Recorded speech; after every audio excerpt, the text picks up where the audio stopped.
Us this evening.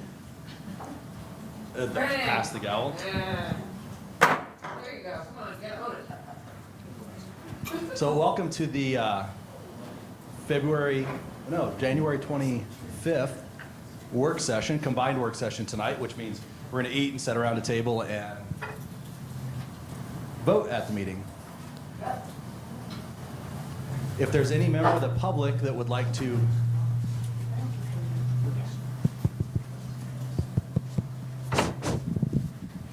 I just have to talk louder into it. If there, I don't hear it. Can you hear it? so it's pretty low. If there's any member of the public that would like to address the board on any topic related to board work, if you would sign the roster right inside the door before 6:30, we can give you a few minutes and have you address the board. Madam Secretary, would you call the roll? Here. Mr. Roscoe? Here. Mrs. Pugh? Here. Mr. Seeger? Here. Mr. Torres? Here.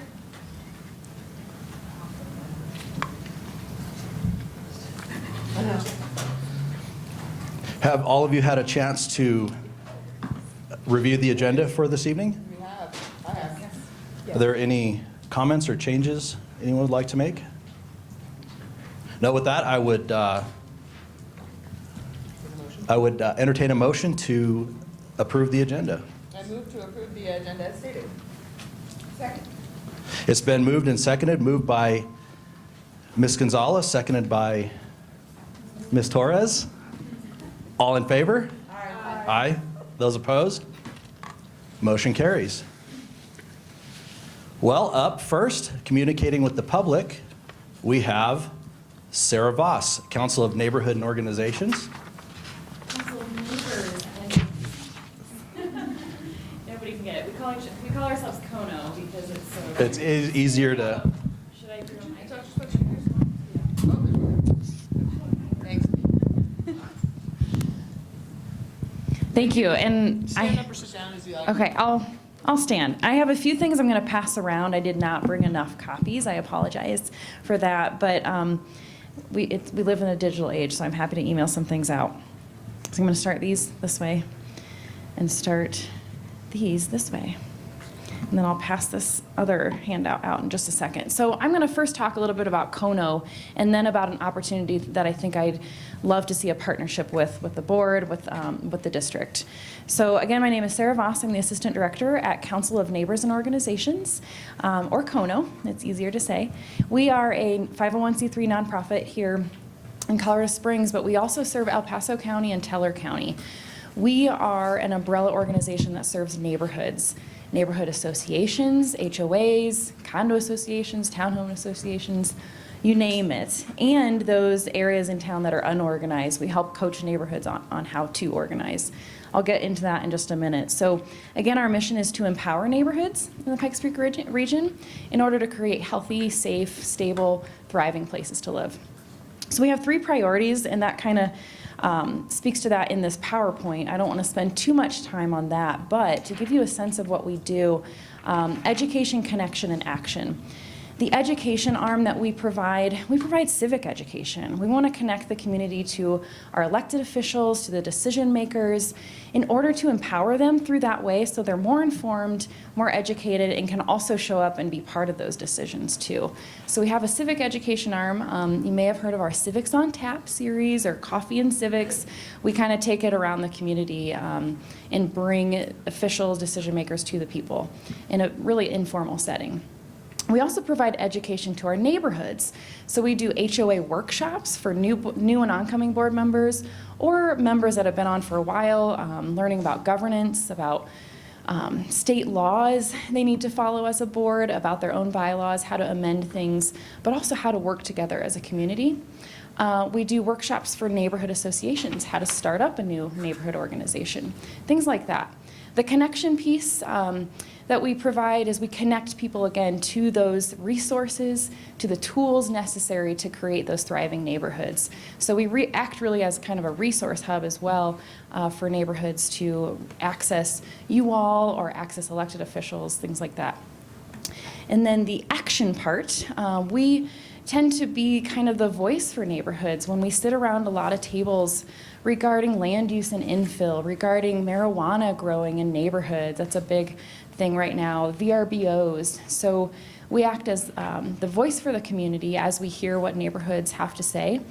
But we also do kind of one-on-one coaching and mediation with neighborhoods too. We try to solve disputes that are happening between residents or residents and their boards. So that's a little bit about what programs and services we offer. But today I want to focus, it's a couple pages into your handout, and I'm sorry it's so small print. I misprinted but didn't want to waste more paper. So. But I'm, again, happy to email out. And at this time, I will send flyers around for the specific initiative that we are doing here in 2018. And you can take actually a few copies if you want. Here's a few more for your own offices or neighbors and friends, and I'm happy again to email them out if you would like more. So Kono, every year we do Neighbor Up Week, where it's a week where we can celebrate communities and have fun. In the past, our history is that I would basically plan 7 events in 7 days in this week time period where we'd ask people to come to us, come to workshops, lunch talks, things like that. But now we're realizing our role is best served if we can connect people again, if we can be that hub to provide resources. So what the city and county actually have contracted with Kono to do is waive all permitting fees for those Tier 2 parks, which are those neighborhood parks, and also barricade fees in order to have block parties. So basically we're trying to promote community activation, community connections, community cohesion through fun things like picnics in your neighborhood or block parties. Kono is trying to reduce the barriers to access your neighborhood parks and your neighbors, basically. Typically, we can see permitting fees be up to $200 at times. The paperwork can be a little much, a little intrusive to kind of walk through if you're not familiar with that process. So Kono, again, will be that coach, like their own personal event planner. We have toolkits available basically on how to kind of connect with your neighbors, your local businesses, your schools, your libraries, the YMCAs around you to create that sense of community. So this year is our first year kind of launching this. If you aren't familiar with this, look at Denver Days, where they have a similar model. And it's kind of one of those things that now it's been going for a few years. It's just a given that during Denver Days, everybody just kind of participates. So I'm hoping in a year or two, this year I'm doing a lot of the, hey, do something, please sign up, connecting people to the right pieces. But I'm hoping that in the future, the whole community will know that during Neighbor Up Week, it's that time to connect and really get to know your neighbors. One thing I'll mention about why do this? What does this mean? A lot of times when neighborhoods are disconnected or have lost interest in their HOA or neighborhood association or have no association, at times it just takes one thing to kind of be the tipping point to re-energize and refocus. We'll sometimes use cleanups, but this is just something to say, well, have a picnic, have an ice cream social, a pizza party. And then the Gazette is actually our sponsor, and we are hoping to basically publish a calendar that will show you all the events in the neighborhoods going on so that our elected officials know where to go and know where to show up so we can really promote what's going on in the community. So that being said, I'd love to see how the school district can be involved. I had links to Sean Gullickson and D11. He helped invite me around the table with a few different district board members and kind of have this conversation to see what that partnership looks like, what maybe a resolution would look like to really promote it. The city and county do proclaim Neighbor Up Week every year, and I want to give you one example and then I'll be quiet because I know I have limited time, so thank you again for your time. So I wanted to give an example. So Sean Gullickson, some of us know him. He lives in a neighborhood near Doherty High School. and there's no neighborhood association. He's been wanting to start one. He's been a little busy lately, but I said, well, wait till May and connect with the school, connect with a local business, and have a picnic. Go door to door, invite your neighbors, pick what you want to do, create a little committee to plan this event. And then that's a launching point. You'll have, hey, sign up, put your email down, please, and we'll communicate when the next meeting is. So it's a tipping point. So what he's decided to do is have some food trucks. He's talked to some of the teachers to help communicate to the parents and kids, because we know that a community feels that schools are really important to their neighborhood, and being involved, whether it's just opening the doors for meetings, community meetings, or being involved directly just with the residents surrounding. So that's just one example of how sometimes I might have to make 3 phone calls but connect the dots and bring people together. So that's my pitch, and thank you again for your time. Well, thank you for presenting to us. Yeah. Schools are the center of most neighborhood. Most communities have that. That's the focal point. The kids are there, activities are there. We used to have our polling places there. That was always kind of a central theme. As far as specific connections with the district and support from us, maybe just as neighborhood units or what we could look forward to connecting outside the schools. Anybody? I would like to add to that. Thank you, Sarah, for coming. I appreciate it. I had lunch with Sarah and Dave Munger, who's also with Kono, as well as Director Gullickson, Sorry. as well as a board member from District 49. And we all came to the table with some different perspectives about how neighborhood schools play a part in our communities. We as a board have been spending some time over the last couple of years, talking about linkages to our communities, especially with respect to a future upcoming election. We're anticipating in November going to our voters to ask for a variety of things. We're not entirely sure what. The connection to communities already in so many of our neighborhoods. Schools do such a great job of connecting communities. I think of is it the Thanksgiving celebration at Centennial, where they told me they served 1,000 pieces of pie to a tiny little elementary school. There was so many people there. And so it really is a critical way to be in contact and be connected to voters in our community. And in my work at the city, I know that Neighbor Up Week has been a big deal in the past, and it's a good time of year because it's when school is still in. And I think it would be a fantastic thing for us to connect with Kono and leverage whatever we can to encourage schools to be kind of that central focus for neighborhoods, to make people feel connected to their communities, understand what the needs are in their schools, and be able to cast a vote to support their public schools. So I wanted Sarah to be able to introduce this, and then we can kind of take it and talk among ourselves as to how it plays out. I guess my question for you, Sarah, is do you have some examples of what, knowing some of the schools and some of the issues that we talked about in terms of having materials translated into Spanish, were there some of the logistical elements that we talked about when we met last time that you've kind of thought through? Yeah, a little bit. And I think that's where probably further conversation is needed, because you know your schools better than I do. I know the neighborhoods, but I may not even know specifics better than you do, because there are over 800 organized neighborhoods in El Paso County, another 100. So I am still getting to know a lot of those neighborhoods too, and every neighborhood is different. Every district is different. Every school within the district is different, has different needs. So I would love to have kind of that creative conversation of what it looks like.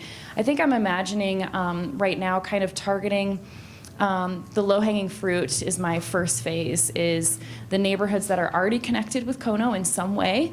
They're members, they are active. It's harder to go into a place that has no organization unless you have a strong leader like Sean, or Director Gullickson, sorry. But otherwise, I do have to rely on a little bit more of a association or team of people that's kind of already plugged in to, and maybe it's a parent committee that's plugged into the school that lives in the community. I can see that approach where maybe I'm coming in and doing this, having a presentation, seeing who latches on.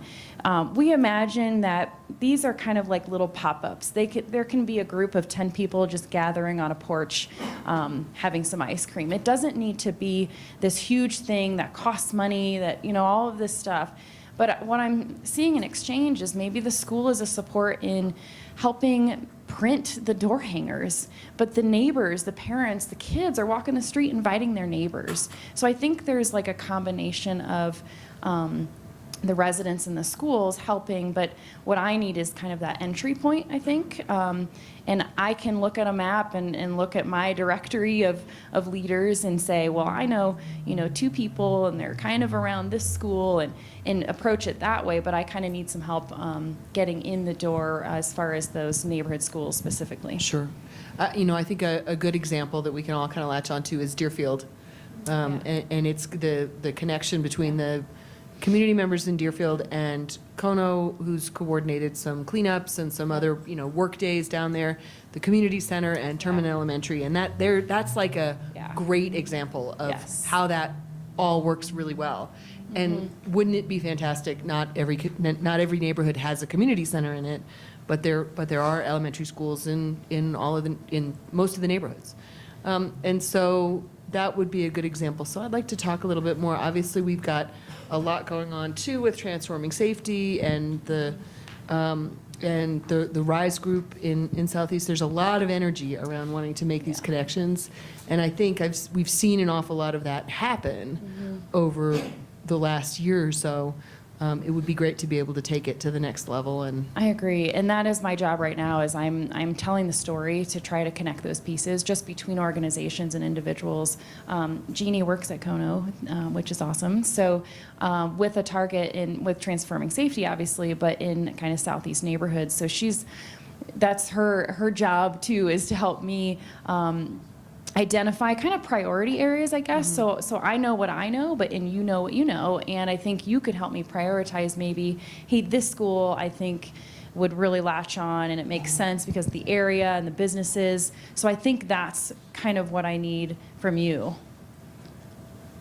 So outside of Deerfield, are there other neighborhoods in D2 that you've had experiences with or involved in? Yes, actually one that we are working with a connection for Neighbor Up Week, Panorama Park. Is that, yeah, okay. I was like doubting myself for a second. So Panorama Park, we actually this past fall went in and worked with code enforcement to identify just an area that really needed some extra help, extra attention. So we started with a cleanup, painting some houses, repairing a fence, some landscaping, some tree chipping, some things like that. And because like I said earlier, you sometimes have to start there to build the trust in the community. And we've had 2 meetings since then, because we kind of said, we'll do this for you, but we need some participation back. So we've had 2 neighborhood meetings since then, and as a result, some of the natural leaders are emerging. We still have a long way to go, but I've had conversations with Doug at the Southeast Y, and he's connecting me with Sierra High School, and then Bike Colorado Springs is planning some events to get outside the walls of the Y. I keep forgetting how they call that, but to connect with the neighbors. So basically, I'm connecting those pieces. They want to do a big block party and have it on the lawn between the Y and the high school, but what we're doing is I think the Y were the ones that said they would print the flyers, but the neighbors are the ones walking the streets, creating the culture of whatever that event looks like. So that's an example of those connections. Well, I don't know if you had noticed the principal, Oh, Dr. yes. Griffin of Sierra High School, is right next to you. We haven't formally met, so very nice to meet you. Awesome. I told her defense, I told her I would introduce her to Ms. Cannon. I know, and she hasn't done it yet. To Ms. Cannon, so we would have some really good feedback when Awesome. we go back and forth. Not that I don't, Yeah. really care about you, but I know she's the one who's focused on. She's the one who's really in charge. I didn't say that. Well, now you can put your blessing on it, right? So, so that's an example of one of those connections where, I do need some buy-in initially, and it does take some of that legwork on the front end, but in the end, it's going to be, I think, impactful to the community. So, Well, and I see on here Stratmore Valley, Yeah. a dumpster cleanup and a barbecue. yep, that was an example of something we did in the fall. It was 12 dumpsters, 40 cubic feet, filled in 2.5 hours. But we engaged them further in a barbecue where we could really sit down and talk. And we've had actually just about one follow-up meeting, but that's another example of a neighborhood that we can go back into now. They recognize us and say, do something, we'll provide some of these resources. Fantastic. Does anybody else have anything, Linda? You're just, okay. Eileen did that to me all the time. I'd have a question pop up and she'd, sweet, nope, you got it. Yep, got it all. So, well, thank you very much. Connecting with those neighborhoods is instrumental with the neighborhoods voting and connection. So, and we've struggled as a board to make those community connections. So, I think that we can certainly talk about using that. Thank you. And beyond Neighbor Up Week, if there's other ways that we can help, we tend to act as that neutral facilitator in a room. We're not city or county, which most cities our size have a kind of CONO-like organization within city government. So it's a benefit of ours to be a nonprofit, to be a neutral voice. If we can help in any way connect neighborhoods better to schools, please reach out. So thank you. Fantastic. Thank you very much. Yep. Okay. Item number 4, superintendent's report. Yes. So this month is school board recognition month. So we'd like to just take the opportunity to first thank each of you for all of your hard work. I know this is a volunteer position, so you choose to do this on your spare time, and you get. No, unfortunately, the only paycheck that you guys get is this food over here when you get an opportunity to eat that. But we do want to just give you another opportunity to relish a little bit in some of the gifts that we have for you, and to show you how much we appreciate the work that you guys do. If it were not for you, many of the things that happen in our district would not happen. You are the ones who are leading those efforts and that charge to make it happen. And we just say thank you for all of your hard work, all of your efforts, all of your support. Keep doing what you do, because our little babies and some of our big babies depend on everything that you do. So thank you so very much. And we just want to say enjoy. We're going to give you your gifts, so you don't have to get up to get them yet. We're going to serve you, because today is our turn to serve you. So can we get a round of applause?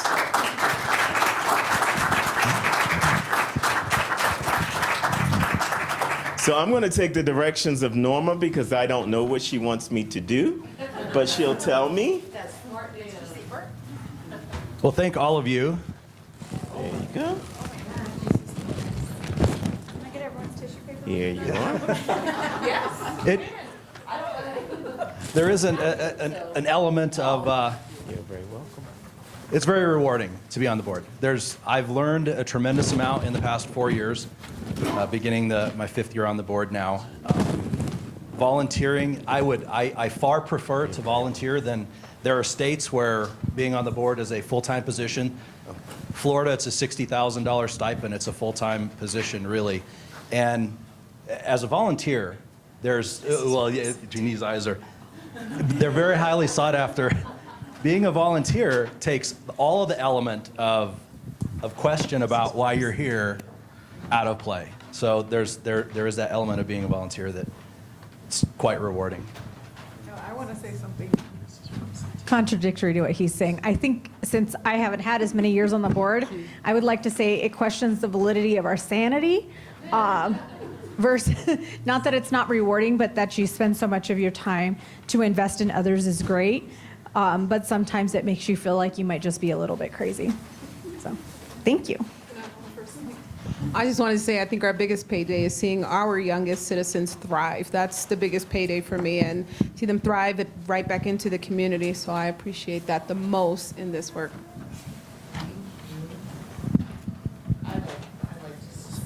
As I'm winding down my time on the board, it is, these kind of recognitions are fabulous, but the greatest recognition, and frankly, the thing that I look forward to most every year is sitting on the stage at graduation. That is really, it's a tough day, because it just underlines why we're here in such a dramatic way.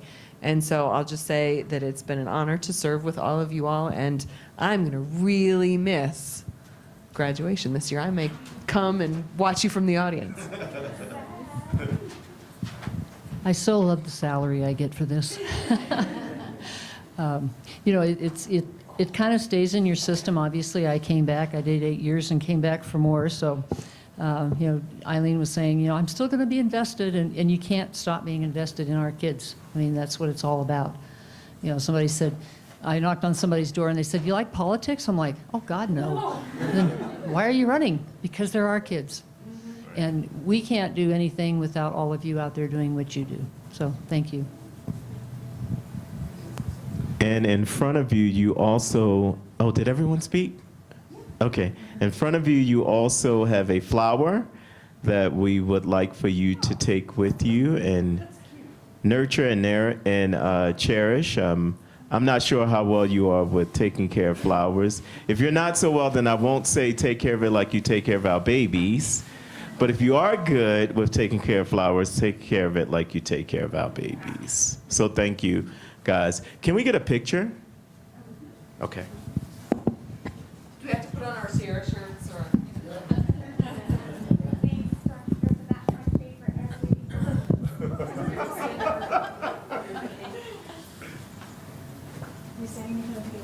Yes.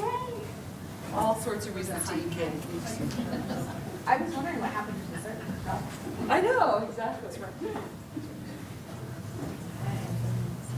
Ready? 1, 2, 3. This way now. And Miss Jeanette and Mr. Andre here with us this evening. They've worked so very closely with our secondary schools around restorative justice, and they had, I don't know what you call it, but a writing contest that you guys put on. And I was over at Sierra, I think it was yesterday or the day before, and you guys were passing out $100 gift cards. I didn't get one. But our babies are pretty happy to receive one. Our young people, let me not call them babies. Our young people are pretty happy to receive one. So if we could just take a few minutes to recognize our young people who are here with us who won the contest. And I'm going to let Dr. Laria. Good evening. So it is a pleasure to present or to recognize these young students. We actually had several students participating. And Ms. Jeanette, please, if you want to share anything, let me know if I'm missing anything. Several students participated, and there are actually 4 winners who have been selected, 1 from each school. And we have 1 student here present. But before I present we honor this student, let me just read. There's a press release. I am not going to read the entire release, but I just want to note a little bit of what restorative justice is. So the Youth Transformation Center and Ms. Jeanette Holtzman, thank you for working with us, has the restorative justice, which is a worldwide movement that gets students to take responsibility for actions. So basically where harm is caused, when a student make a mistake, because we all make mistakes, they take ownership. And there are There are strategies and there are settings in which they come in and they take ownership, and then they find ways to just resolve these behaviors that are affecting other students. Harrison School District uses restorative justice in all high schools, in all secondaries, and it has shown actually an avenue for students who need to learn these social skills. We all did at some point. It actually helps them to find a way to really come together with other students that may be, having an issue with them or the other, any type of social issue, and then find a way to really restore that relationship. We do have one student here present, Yomel Mondragon. So Yomel, can you please stand up so we can recognize you? Yomel is in 11th grade in our Career Readiness Academy, and principal is here. So I don't know if you want to come in so that you can be here, Mr. Damian here, so that we can recognize him. We do have 3 other students who are not here. They are...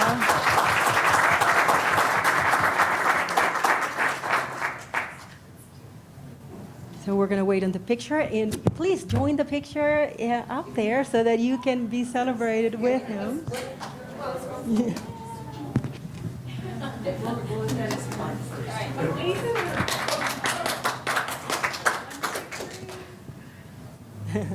Okay, wait.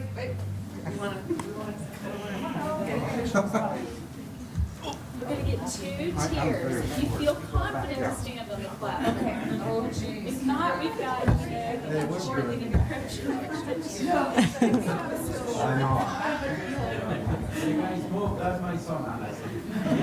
Oh, no, wait, you're going to go there. I'm just giving them an opportunity so that you can join as well. Ready? 1, 2, 3. Congrats. And please don't move, because as you can see, there's a whole crowd here. This is Yomel's support system. We all know we need one at some point. So please, Mom and Dad, you want to join for a picture, please? Yes, please. Sure, not for me. And sisters, you can join if you want. Go ahead. We all know we need support systems, and this is evidence of one. Everybody, come on. Family.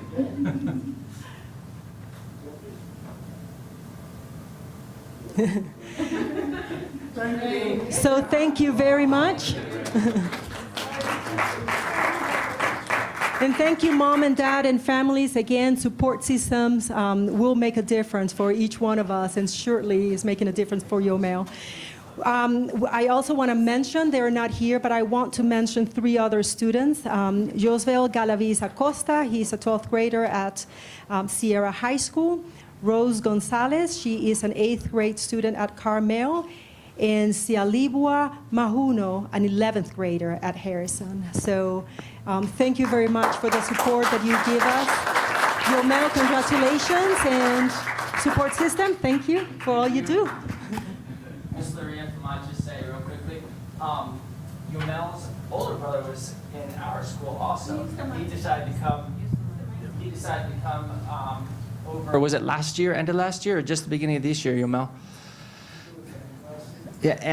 Yeah, and he's been doing fantastic. He's gone through quite a transformation, I feel like, in the last couple of years. And if you read his essay, you will see just that. He's a thoughtful young man, and he's going to make a huge difference going forward in his lifetime. So congratulations, Yomel. Good job. Congratulations, Yomel. May I say one thing too? If you would like to see his essay, it's on our website, and I'm thinking that it might be on your website as well, the district website, but it will be. Okay, and my website is youthtransformationcenter.org.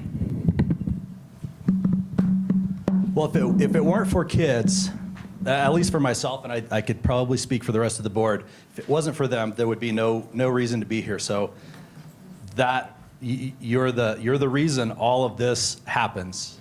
You never think that there's not a moment that there's a lot of people behind you. I graduated from Harrison, so I know you are in the Sierra building, but so now I'm no longer a Panther. I'm still a Panther, but I accept all the other high schools too. So it's great to have you here. Thank you so much, and stick to it. Stick to it. We're behind you.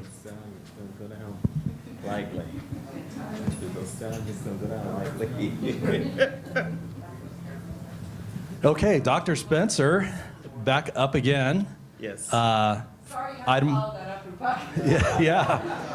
4.2, results presentation. So dropout and graduation rate.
I'll come over here so it's easier.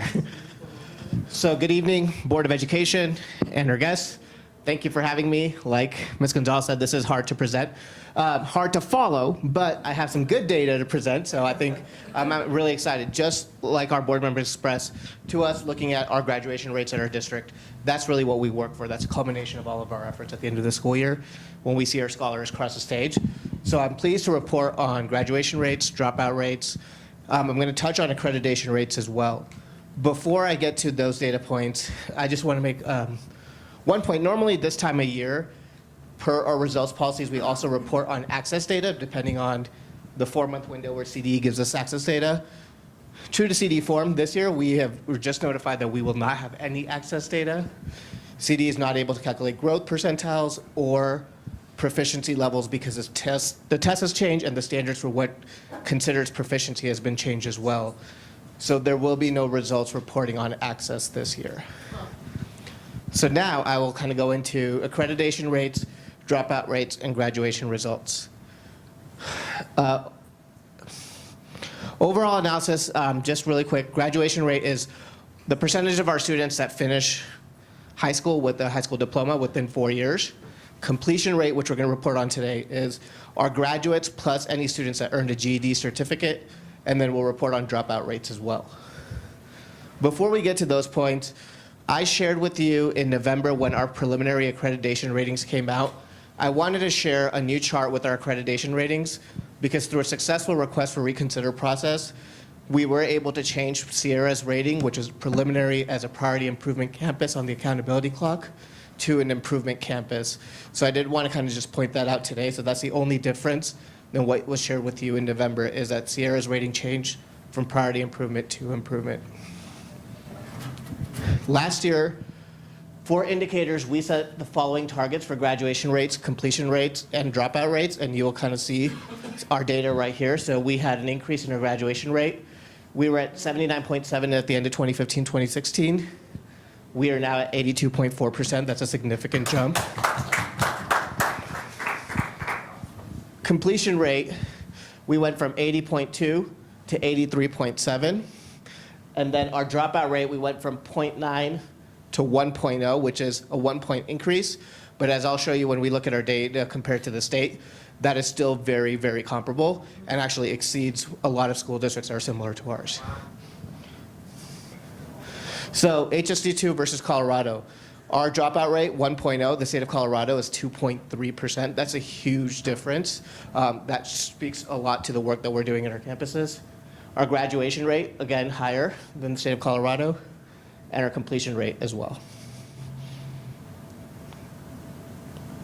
When we look at by campus, you will see the biggest increases in Career Readiness Academy.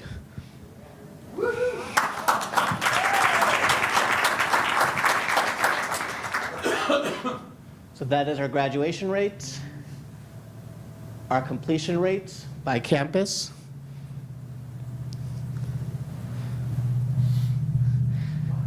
And that is it. Quick reporting today.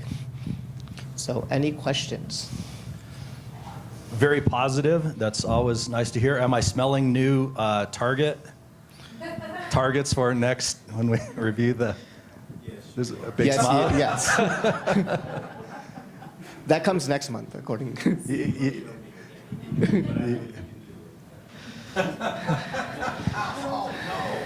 say 5 more, you say 10 more. This is not the first time you've been down this road, is it, Damon?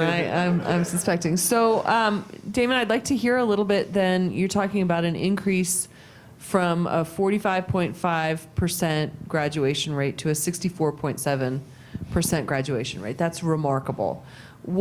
Can you tell us a little bit about what that journey was like and what you attribute that to?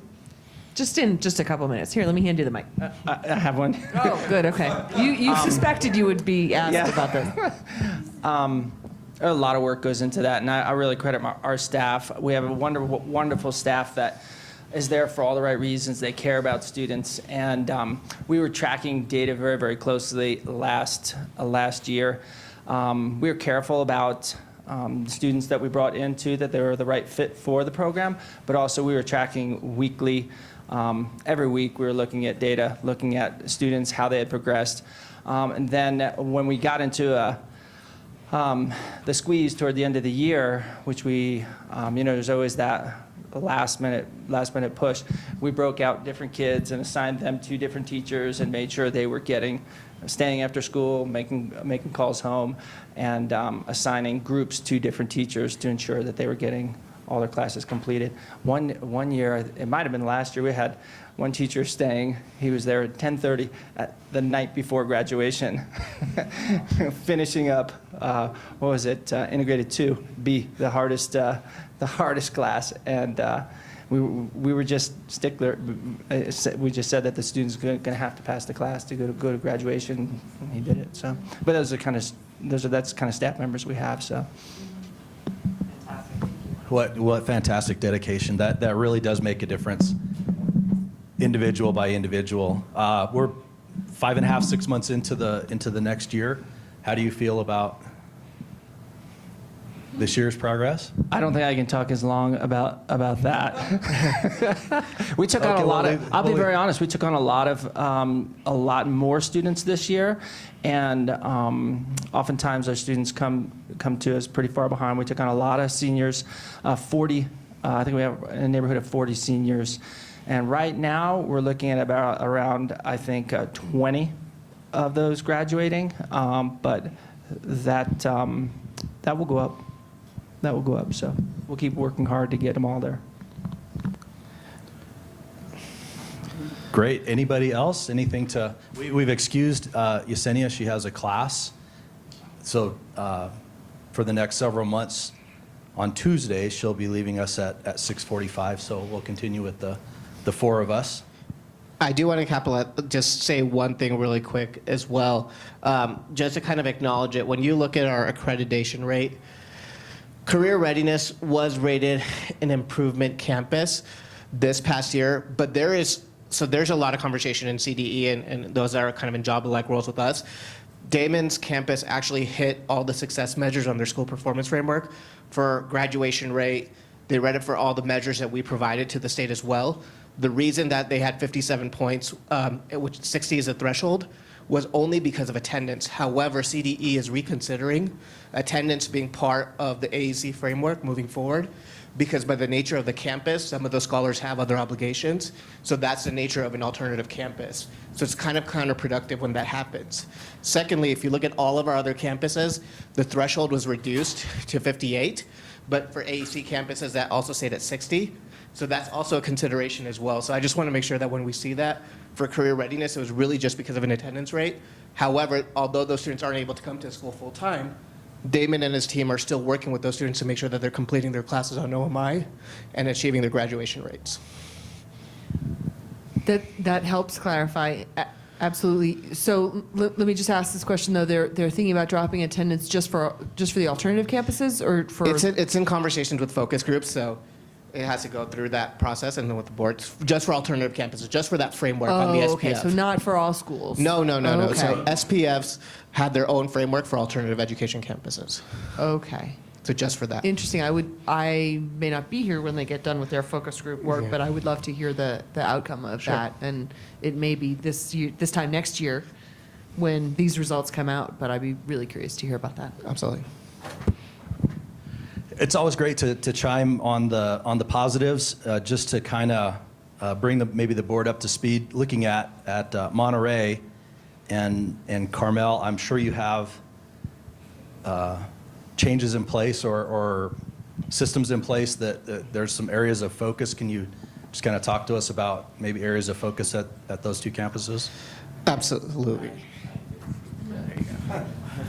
One piece that we have put in place for these two campuses is a process where we have teachers together planning lessons, implementing lessons, watching each other implementing that lesson, and do a repeat of that cycle so that they can improve upon the lessons that are being taught. For Monterey, I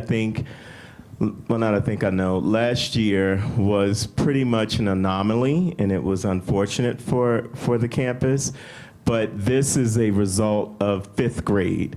At the 5th grade level, we had some teachers who were not as effective, and as a result, that 5th grade group dropped the overall performance for the campus. That has since changed at Monterey, so we're anticipating that Monterey will be back to performance next year based off of the progress that they're making at this point. And another component to Monterey's work is Kelly was the assistant principal at Bricker when Bricker moved from turnaround to performance in 1 year. She is now the principal at Monterey. So some of the strategies that were put in place at Bricker are being replicated at Monterey as well. And then for Carmel is one of our campuses, as you know, doing the same cycle of the lesson study component. One area that we have looked at very intentionally at Carmel is mathematics. So Lorna has put in place some intensive intervention around mathematics, which is the area where they've seen some of the struggles. And she's also doing the same thing for reading, which we anticipate is going to make significant improvements for Carmel as well.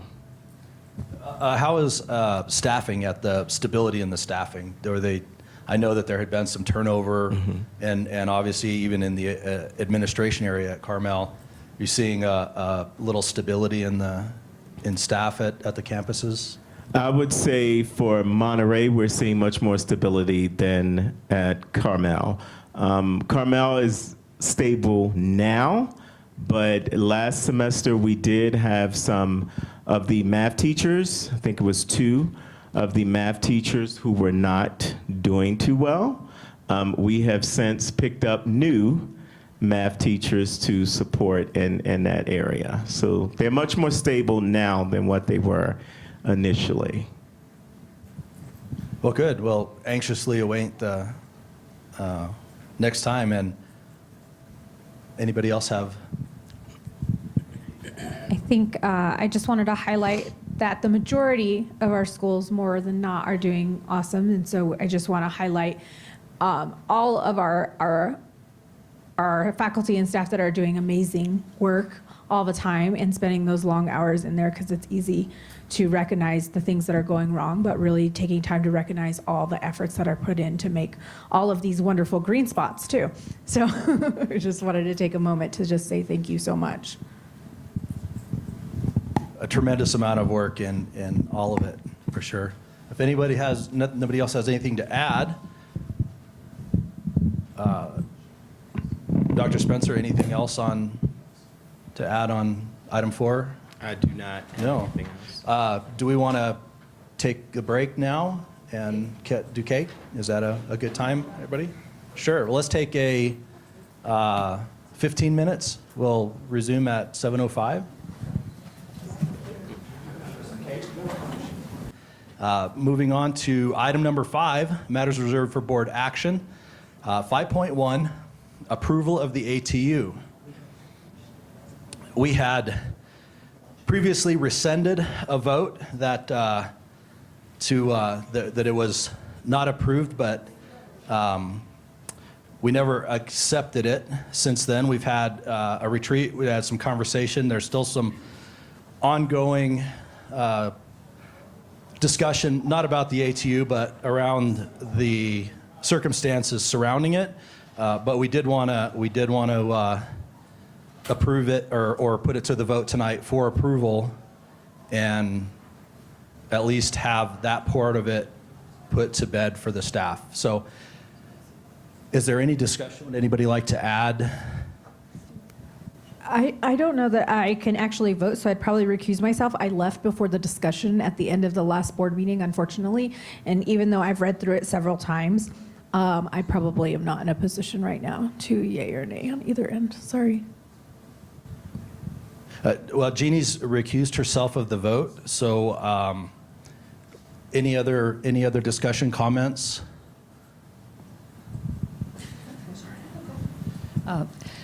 I certainly have read through it, and I've been part of the process that developed it, so I feel comfortable in being able to vote on, whatever direction we go. Well, with that, I would entertain a motion regarding. I move to approve the 2017-2018 ATU as presented. I second Mrs. Pugh's motion. Moved by Mrs. Pugh, seconded by Mrs. Gonzalez. All those in favor? Aye. Aye. All those opposed? Motion carries.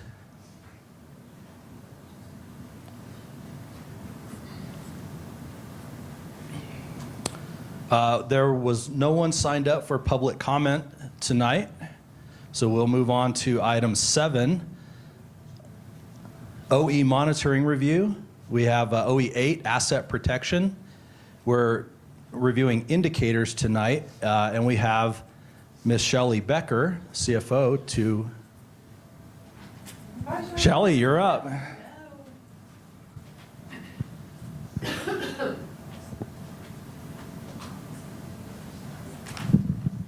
Good evening. Making sure to get my page up here. I wouldn't take it personally, And I'm sorry, I just had a mouthful of great chocolate cake. So here tonight, we're looking at OE8, which talks to asset protection. And again, we're looking at the indicators piece. So we did not have any significant changes. I'm happy to go through each of the sections if you would like that, or if there are any, or I can just give a high-level summary, or if there's any initial questions. If you would, mostly just highlight any recommended changes for us, and if there was any further discussion around those, we could look at it. Yeah, absolutely. And so the asset protection, just for everyone else here, talks about assuring that all of our district assets are adequately protected, properly maintained, appropriately used, and not placed at undue risk. And when we talk about district assets, we're talking about all property and equipment that's tangible in nature with a life longer than 1 year, that's owned by the district, that costs more than $5,000. And again, we have definition on what I'm having a problem with that word tonight. Appropriately used, not placed at undue risk, et cetera. So under OE 8.1, we talk about that the district maintains property and casualty insurance coverage on district property with limits equal to 100% of the replacement value. And in our indicators report, there is no change. We talked to that we purchase and receive a coverage declaration for our property and casualty insurance that is 100% of the replacement value. And that is done through our coverages through CIDSIP, Colorado School District Self-Insurance Pool, and that is something that's reviewed and looked at annually and is paid right at the beginning of the fiscal year. OE 8.2 talks about maintaining errors and omissions and comprehensive general liability insurance that protects employees, the district, et cetera. So again, that's similar to OE 8.1. It follows the same with CIDSIP in regards to payment and coverage. While you're there, I know that we're like right at our anniversary, the annual anniversary, that we had a relatively large loss. The wind, about a year ago. Everybody remember that last January? Oh, we do, Who with the didn't, buses and remember that? everything. The buses. Is there any update on was that smooth? Was it pretty adequate? I know Mark is probably maybe more capable of asking that, but we had a pretty major loss. How did CIDSIP work for? We did, and thank you for bringing that up. There will be some more information forthcoming, and it's collectively across the entire state. And I do believe CIDSID will be passing on increases of some form or another. We don't know yet what that is, and I don't expect it to be a large percentage or dollar amount, but it is due to all the additional wind damaged claims, et cetera. I think many of us know about our roofs having to be redone, et cetera. But I do recognize and hear that CIDSIP, as they're collectively estimating and calculating all of that. So we still have a little bit of more time before we'll know something for sure definite, but that's just preliminary information from CIDSIP. So to that point, because we didn't necessarily prepare the information for tonight to present accurate information, if we could, once we get the information, forward that to the board so that we can provide you accurate information rather than speculative at this point. Yeah, that's great. Thank you. It just happened to come up. This is part of that. That's sort of an unusual circumstance that for the city. I don't know. I've lived in Colorado for 48 years and have seen a few of those, but for a lot of newcomers, that was kind of a surprise. So I just wanted to see how going through that circumstance fit with this. Okay. Okay, so moving on to OE 8.3, we talk about personnel. Making sure there's, again, adequate coverage with district general liability, and all school districts carry what is known as a crime policy. And again, that follows along with OE 8.1 and 8.2 and 3. Again, that's looked at on an annual basis, and our insurances are paid upfront at the beginning of the fiscal year. OE 8.4 are indicators here. Here we get a little more talk about intellectual property, files, records, et cetera. And with our indicators, and again, there are no changes, and it talks about too, information files are backed up at night. The district repairs and replaces all fixed assets that have been impaired.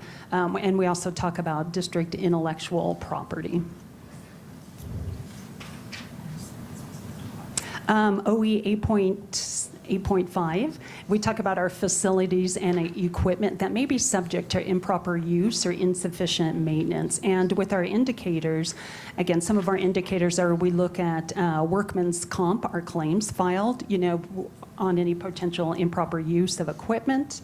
We have a very active safety program that's district-wide, and that is done monthly and followed up and reviewed, not only with CIDSIP, but with Pinnacle. And also talking about within our long-range capital preventative maintenance plan to help with that. And I see Linda getting the microphone. She is. I noticed there was a question on that third. It's on now. The light's on. The light has come on. The third indicator. That we have the safety program. A comment had come up about that being actually a process as opposed to an outcome. To what, is there some way to potentially word that differently, that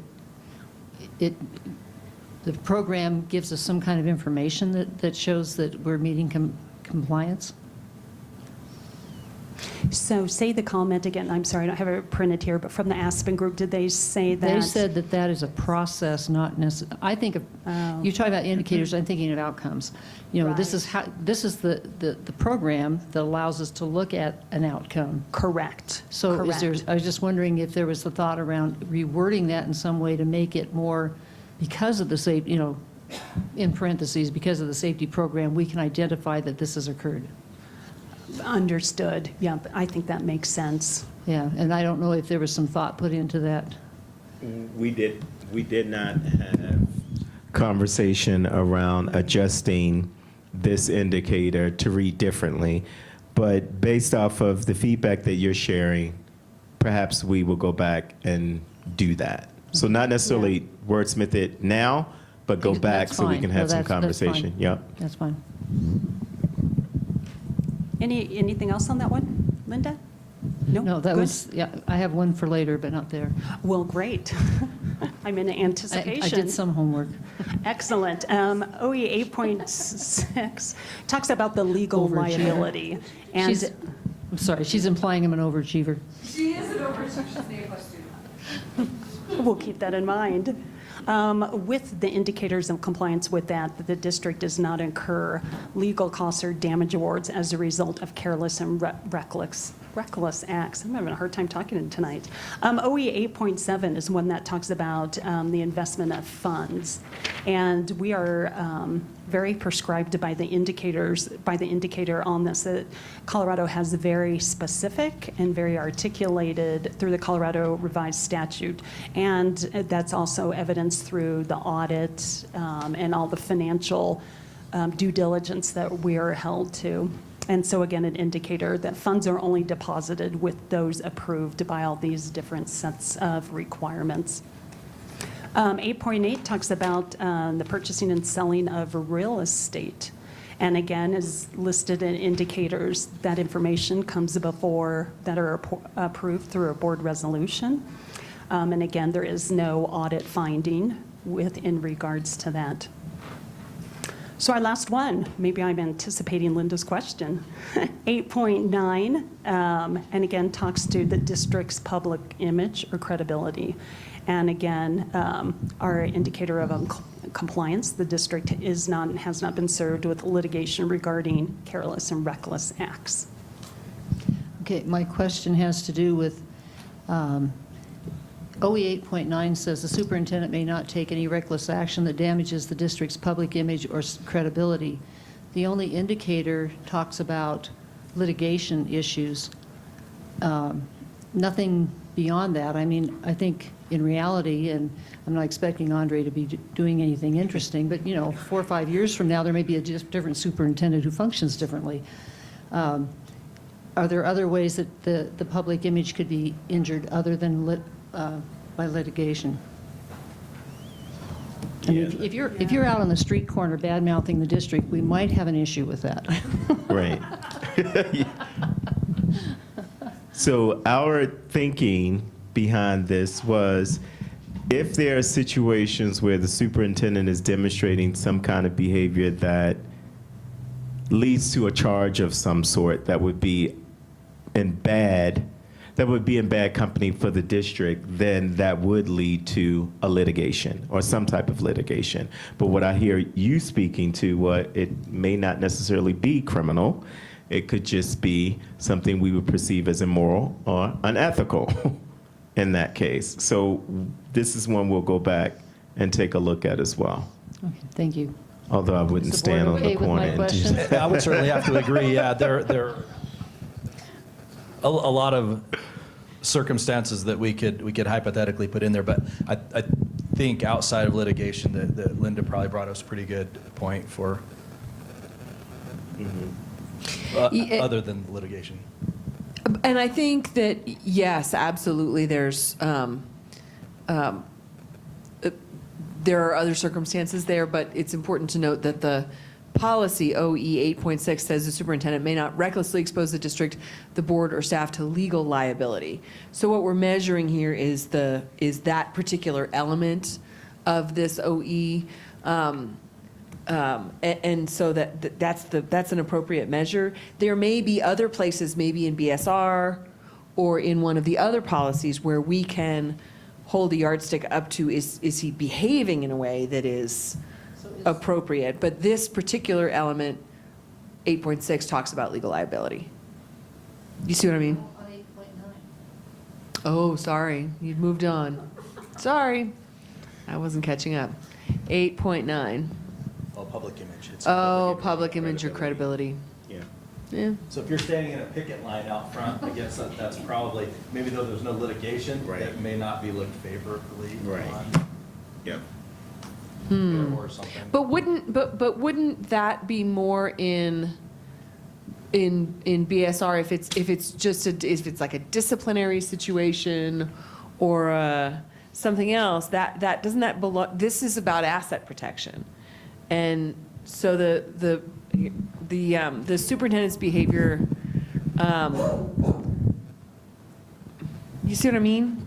Is that this may not be I see what you mean, but without the title of, without that first line of the OE, I don't remember what the overall OE is about, because I don't believe that title is in here. We start immediately with 8.1.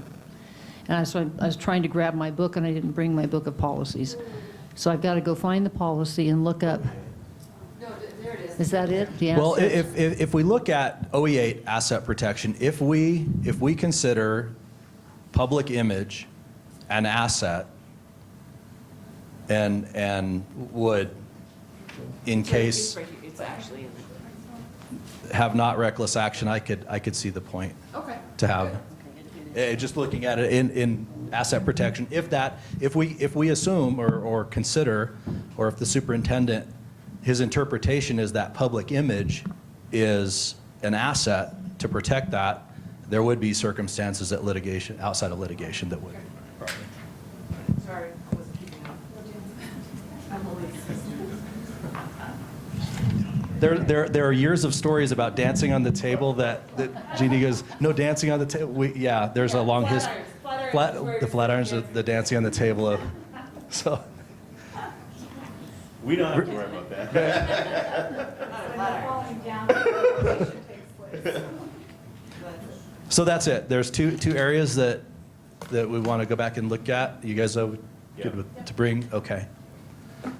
Then I think, if there's any other comments, Linda, do you have more? I was just going to say, I think that in terms of being able, well, this isn't the work session. Normally, as a work session, this comment would have come up, and by the session when we would vote on it, they could have already emailed us the adjustments, and we would have been able to vote. But this is a combined session, so I guess the vote won't be able to happen until The February 27, 8, whatever that. So we'll revisit this at the February 8th work session for a little work on the indicator on those two, and we'll revisit it. If there's nothing else on, whoops, I lost my place going back.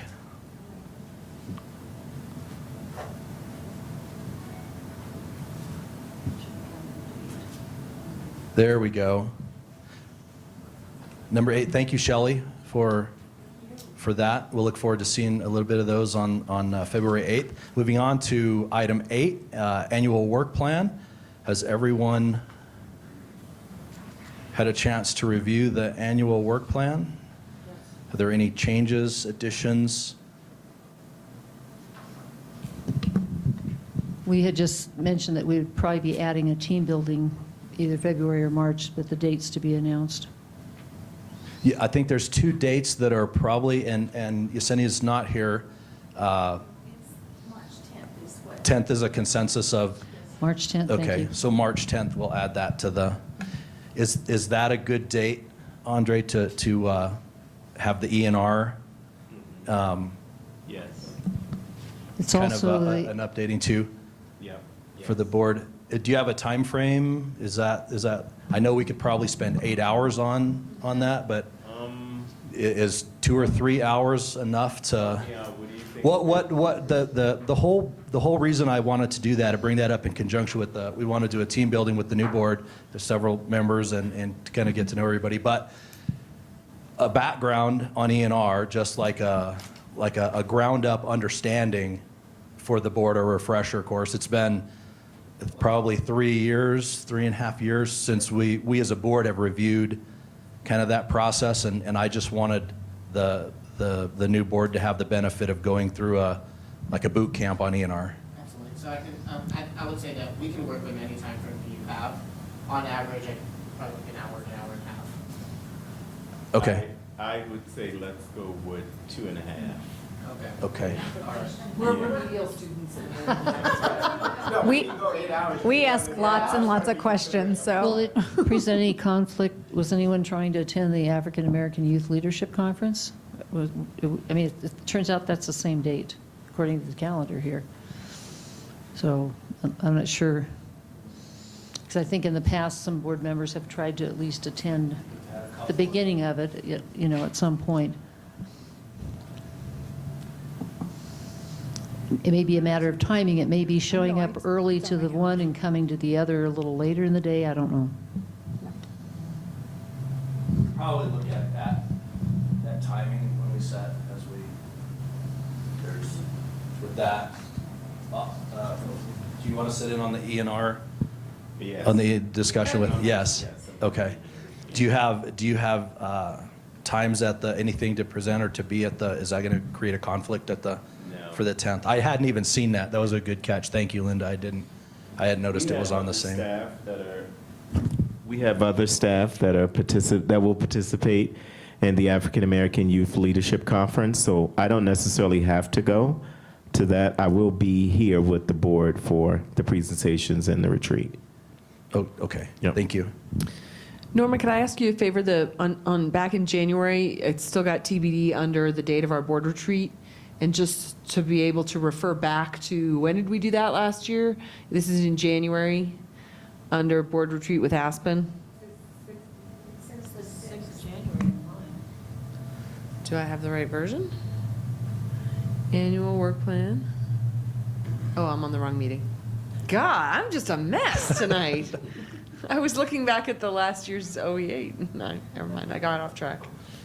Okay, well, Never mind. grab that squirrel back and head out of the. So it looks like the 10th is when we'll do that. We have,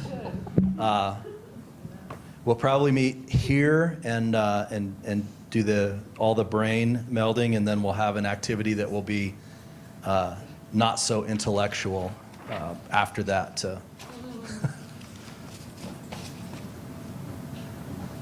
So, with any other changes to annual work plan? Okay. Legislative updates. I have none. I have historically given these because it's been something that I keep up with in other areas of my professional life. I don't have any. I have not really been following the Education Committee so far this year. The Great Education of Colorado has really kind of marshaled some resources, and the superintendents have been in the news lately about a campaign to finally fix school finance. I don't have any idea whether or not it has any future in our current legislative session, but I will call the board's attention to the annual CASB Winter Legislative Conference that happens in Denver at the end of February, the 23rd and the 24th this year. I think I'm on the right annual work plan in noting the correct date. And so I would encourage, I won't be here with you, but I would encourage one or more board members to attend that. It's usually a very productive conference over a couple of days at the Brown Palace in Denver. It's a great opportunity to connect with legislators and fellow board members from all over the state. They do good breakouts, and they do a luncheon where they have legislators in attendance. So I would encourage one or more of you to attend. Probably something we've always had, sort of a ad hoc legislative liaison that just sort of fit that position. So that's probably something we'll talk about at the retreat. Someone that would want to follow that and kind of. House bill still updated. So in regards to House Bill now transforming safety, the local planning team has been chosen. We have 3 HSD2 representatives sitting on that local planning team. Wendy is one, yay! So yeah. And many of those are not only affiliated through HSD2, but are also community members within those, what will be determined as boundaries. We work every other Saturday at Panorama, thanks Dr. Domain. And currently we'll be on our second week this week, and this Saturday they'll be drawing out the guidelines and the boundaries of what Southeast Colorado Springs looks like.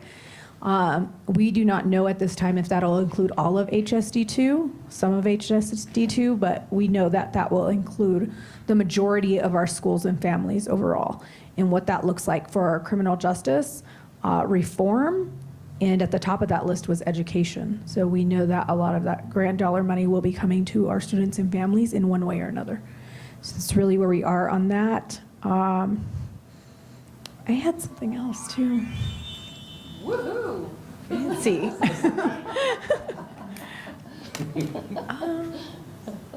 I had one more update and I can't remember what it was. Oh well. When I remember, I'll email you guys.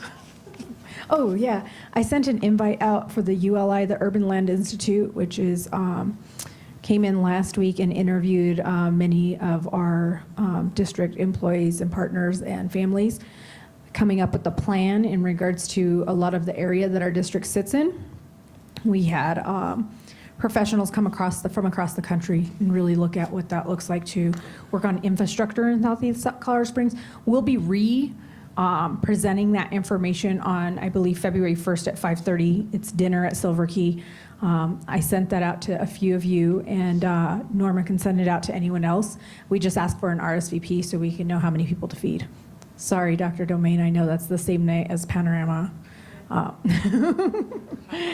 But if you are still interested, I do have the PowerPoint kind of overviewing what the major suggestions are, and those go all the way up to I believe the mayor took some serious interest in that, and he'll be looking at how to revisit those suggestions as well. I'd like to see the PowerPoint. Great. No other updates. Thank you, Jeannie. We have the superintendent consent agenda. Item 9. We have the personnel report and financial statement. Are there any questions? Has everybody been able to review those content? So I will move to approve the superintendent consent agenda as stated. Second. Moved by Mrs. Gonzalez and seconded by Linda Pugh.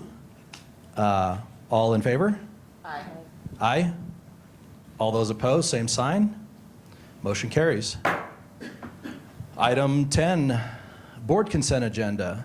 We have approval of minutes and 10.2 scholar board representative reports. Niaja is not here this evening. So we have the approval of minutes. So I will move to approve the board consent agenda as stated. Do we have a second? Moved by Ms. Gonzalez, seconded by Ms. Orozco. All those in favor? Aye. Aye. All opposed?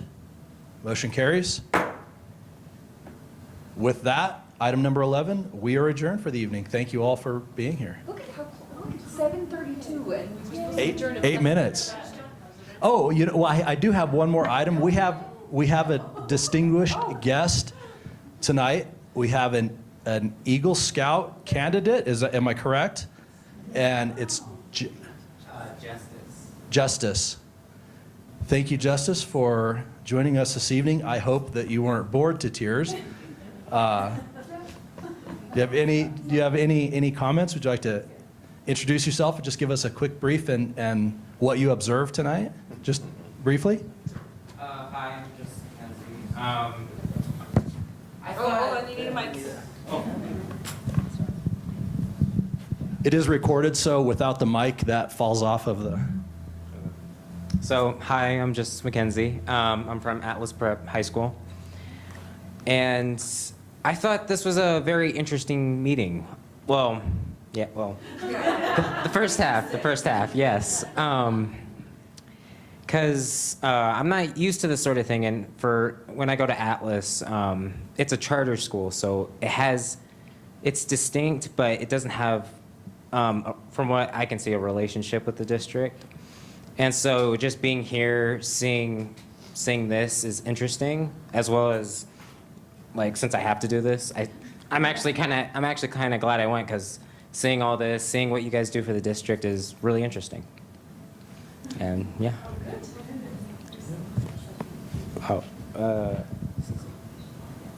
And I've recently been accepted to Colorado College. So, thank you. Did you have any questions for us? Anyone in the room? I did have questions. I cannot remember any of them. Well, when they occur to you, just go ahead and email us. What is your Eagle Scout project? It's to make picnic tables for my high school and fantastic. give them a more social environment. Got it. Yeah, they're in that kind of office building sort of environment. It doesn't really look like a school. Will they be out on the east side, on the back side of the school, or out in the front? Oh, that's a good question. I haven't. Like through the main entrance there, outside the main entrance, or kind of where the buses are? On both sides. So Got it. I'm planning on putting some towards the front entrance as well as with the buses as well. Good. Fantastic. Well, Atlas has been a charter of our district for, I don't know, 8 years now? Are you you're the second year? I'm the second Got class. it. And so, so we do have a charter relationship with them. In other words, they're chartered through the school, but you're right, it's kind of an arm's length kind of relationship. But we have been just so impressed by what they have been able to accomplish over there, and they really are part of our community overall. So we're very proud of you all, and congratulations. When are you planning to finish up your project? Actually, just next week, next weekend, February 3rd and 4th. Well, I look forward to seeing some coverage in the paper of your project. Eagle Scouts are, I work for City Council, and our City Council really loves to honor Eagle Scout students, so I may have to get your contact information and get you a proclamation or something like that. So, Thank you. thanks for coming. There's a tremendous amount of work that goes into that, anybody that's ever been involved in that, so congratulations, deeply, yes, that's a great accomplishment. Thank you for being here tonight. And so with any other comments no? Okay. With that, now we really are adjourned.